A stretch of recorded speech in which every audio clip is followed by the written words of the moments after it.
Umarap at nag-sorry sa NAPOLCOM ang motovlogger na makailang beses nang nag-post ng video kung saan humaharurot siya sa kalsada.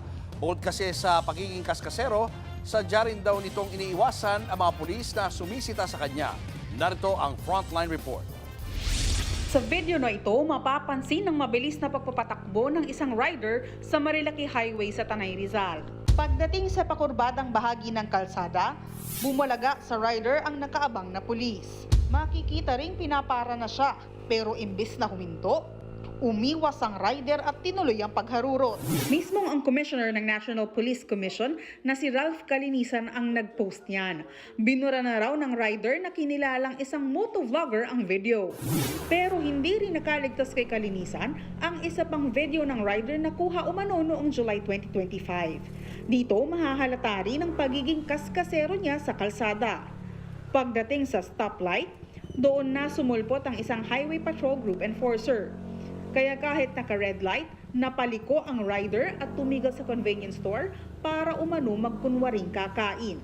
Sa press briefing ng NAPOLCOM, personal na iniharap sa media ang rider. Hindi po kami natutuwa dito.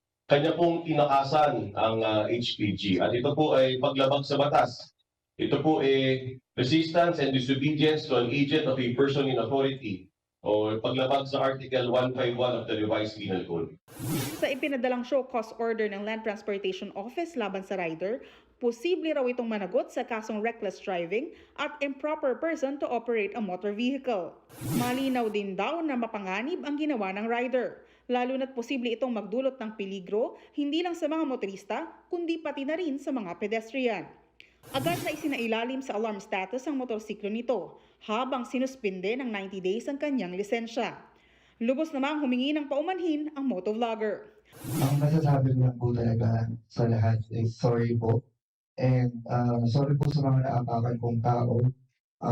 Lalo na po dun sa mga officers na na-offend and natapakan ko po. Nagbabalita mula sa Frontline, Ana Cruz, News 5. Mga kapatid, Cheryl Cosing po.